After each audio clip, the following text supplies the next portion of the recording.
Selamat siang Pak. Siang Bu. Ini Pak, udah ngobrol nih Pak. Siap. Saya kesini pendampingan kepada Pak Rifki, yang mana kemarin Pak Rifki sudah melakukan diskusi aset di sekolahnya di high school ini. Mungkin Bapak juga terlibat dalam proses tersebut ya.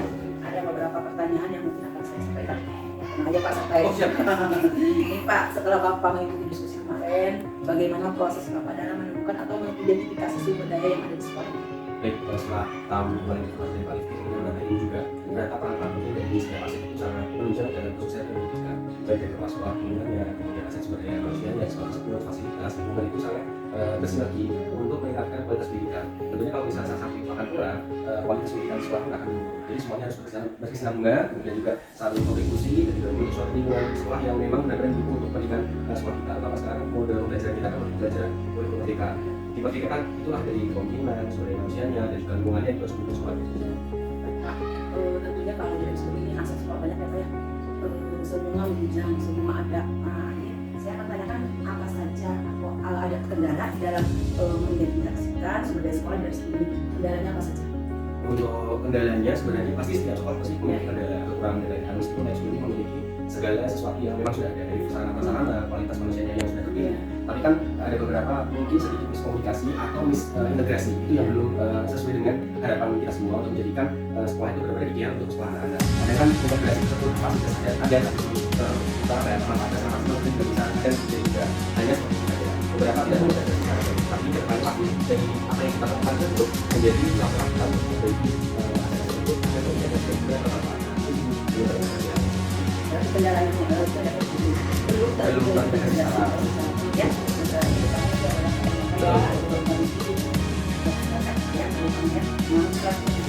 Bapak ada tadi yang istilahnya mungkin aset dari tadi proses tadi diskusi dan sebagainya. Jadi perasaan adanya proses identifikasi itu Paling baik pertama menjadi pengalaman itu juga dengan identifikasi kita tahu masalah.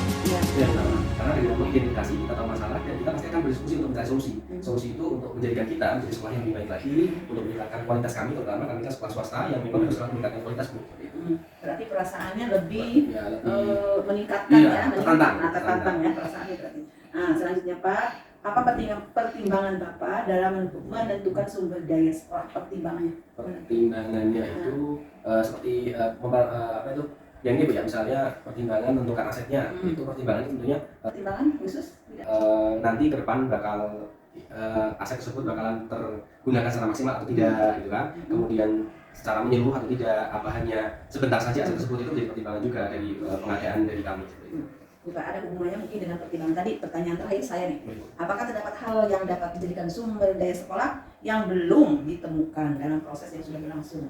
Ya, kalau potensi guru dan siswa tidak bisa di ini ya tebak atau apa, itu pasti secara fluktuatif, kadang meningkat, kadang menurun. Jumlah siswa yang masuk kita juga nggak bisa kita duga-duga, karena kita setiap tahun itu ternyata dapat potensi yang bisa masuk OSN nasional. Setiap angkatan juga berbeda, tapi itu jadi tantangan kita juga.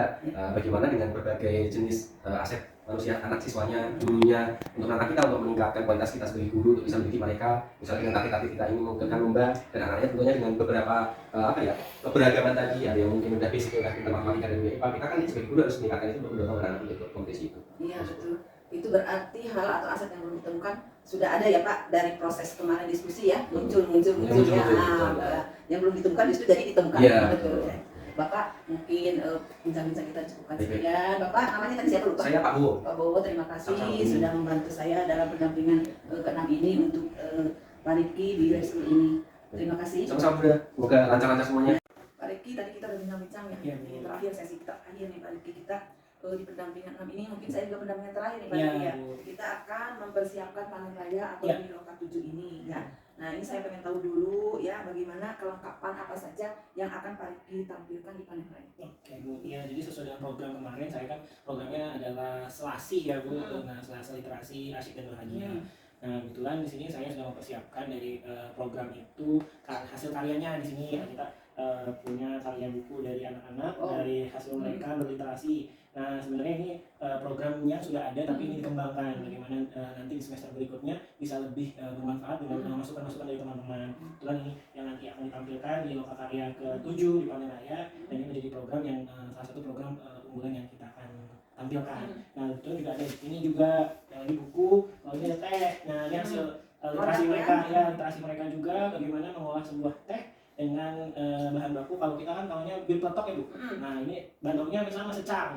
Nah cuma juga bentuk dalam bentuk teh. Nanti kita tampilkan di lokal karya ke-7 diseduh nanti. Ya. Nah ini Pak Rifki, untuk di lokal 7 ini tentunya kita akan menampilkan salah satu CGP yang dari 7 orang itu Pak Rifki. Nah jadi salah satu yang akan ditampilkan siapa, nah itu harus kita siapkan. Tolong dimusyawarahkan dengan CGP lainnya. Nah, selanjutnya Pak Rifki ya, tadi ini udah ada hasil ya dari produk dari anak-anak lab school ini. Nah sekarang ide Pak Rifki untuk lokal karya 7 ini selain ini apa? Dengan teman-teman misalnya agak banyak gitu kan kelompok pendamping ini pengajar praktik Bu Yopi kebetulan kemarin sudah diskusi berkaitan dengan bagaimana kita coba mengemasnya dalam bentuk gerobak. Tapi gerobak ilmu. Nah jadi di dalamnya itu ada berbagai macam menu unggulan dari masing-masing CGP yang akan ditampilkan dalam gerobak itu. Salah satunya saya kan cuma ilustrasi, ada minumannya juga biar kita bisa berbincang sambil mengetahui program apa sih. Nah jadi bentuknya sebagai seperti gerobak gitu. Filosofinya sih sebenarnya biar bisa dinikmati oleh semua orang, lebih karena gerobak itu kan maju selalu ke depan ya Bu. Jadi anak-anak bisa maju. Betul ya, simbol ya berarti ya. Betul. Simbol juga ya. Nah balik ini dari semua itu kita harus juga mempersiapkan PPT-nya, poin-poinnya ya untuk bahan lainnya. Saya ucapkan terima kasih Pak Rifki untuk Pak Rifki dan teman-teman. Mudah-mudahan kita nanti di lokal 7 berjalan dengan lancar. Terus CGP yang saya dampingi juga hebat-hebat keren-keren lah penampilannya ya. Di kerjasamanya kompak. Terima kasih Pak Rifki. Sama-sama Ibu. Sampai jumpa di lokal 7. Amin. Oke.